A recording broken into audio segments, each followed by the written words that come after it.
బయటి మాయవతి గారు ఒక మాట అన్నారు ఒకసారి, మీరు లీడర్లు అయితే బీజేపీ వాళ్ళకు ఒక సవాల్ ఇచ్చింది, మీరు లీడర్లు అయితే మా బీఎస్పీ వార్డు మెంబర్తో పోటీ చేయండి అని ఒక ఎంపీకి సవాల్ చేసిన సందర్భం ఉంది. బీఎస్పీ నుంచి వార్డు మెంబర్గా గెలిచిన కార్యకర్తకు ఉన్న అవగాహన లేదు అని ఒక మంత్రిని తిట్టినట్టు నాకు గుర్తుంది. అంటే ఒక వార్డు మెంబర్గా బీఎస్పీ కార్యకర్తలు గెలవాలంటే ఎంత కృషి చేయాలో తను చెప్పింది. విశాఖన్ గారి స్పీచ్కు స్పందిస్తూ, కంచయ్య గారి స్పీచ్కి స్పందిస్తూ నేను రెండే మాటలు చెప్పాలనుకున్నాను.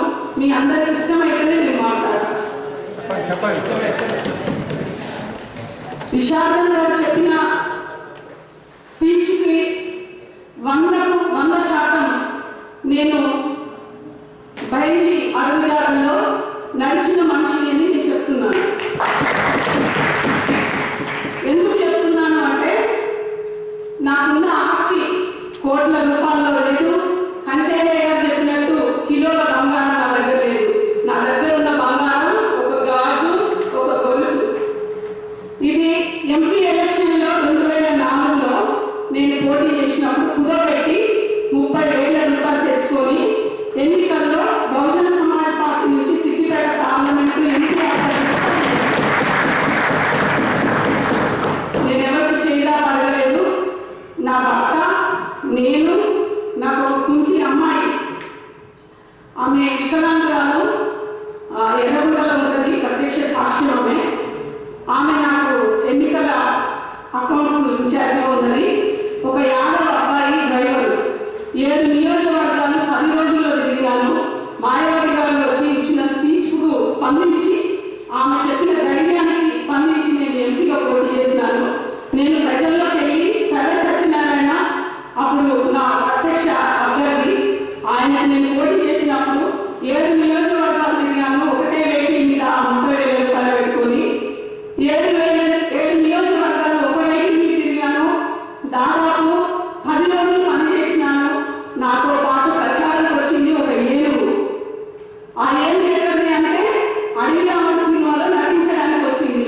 ఆ ఏనుగును మా గజ్వేల్ అభ్యర్థి గీతారెడ్డికి వ్యతిరేకంగా పోటీకి వచ్చిన వ్యక్తి లింగయ్య ఆయన రోజు 30,000 చొప్పున కొనుక్కున్నాడు. కొన్ని జగదల్పూర్ అంగడిలో, మెదక్ మేడ్చల్ అంగడిలో పెట్టి ప్రచారంలో నన్ను తింపాడు. నేనేం చెప్పానంటే సిద్దిపేట ప్రజలకు గీతమ్మ అనడామె గీతా రెడ్డి అని పెట్టుకొని వచ్చింది. ఎస్సీ నియోజకవర్గం నుంచి పోటీ చేస్తుంది. నేను మాదిగని ఎస్సీ నియోజకవర్గం నుంచి మేరీ మాదిగని పెట్టుకొని వచ్చాను. నా అబ్బాయి పెట్టిన పేరు గౌరమ్మ, మా ఇంటి పేరు పదకుంట్ల, మా అయ్య పేరు యాదయ్య, మా అమ్మ పేరు నర్సవ్వ. నేను మాదిగదాన్ని, నా పేరు మేరీ మాదిగ. నేను మాదిగల కోసం పనిచేయడానికి వచ్చిందాన్ని, మాదిగ హక్కును సాధించడానికి జైలుకి వెళ్ళిందాన్ని, రాజ్యాన్ని తేవడానికి వచ్చిందాన్ని. నన్ను నమ్ముంది, నాకు ఓటేయిందంటే నాకు ప్రజలు, మేధావులు, అంబేద్కరిస్టులు కాంక్షణ శ్రమను అర్థం చేసుకున్న మీలాంటి వాళ్ళు 30,000 పైచీలకు 32,000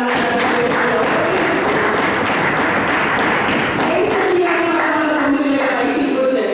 అదే ఇన్స్పిరేషన్లో పనిచేస్తున్న క్రమంలో 2008లో బిఎస్పీలో అనేక పరిస్థితుల వల్ల బయటకు పక్కన జరిగి ఏపీ బిఎస్పీ తరఫున కూడా నా సొంత నియోజకవర్గం ఆలేరు కాన్స్టిట్యూన్సీ నుంచి కూడా పోటీ చేసి తెలంగాణ వాదాన్ని గెలిపియాలనే ఉద్దేశంతో నేను నాకు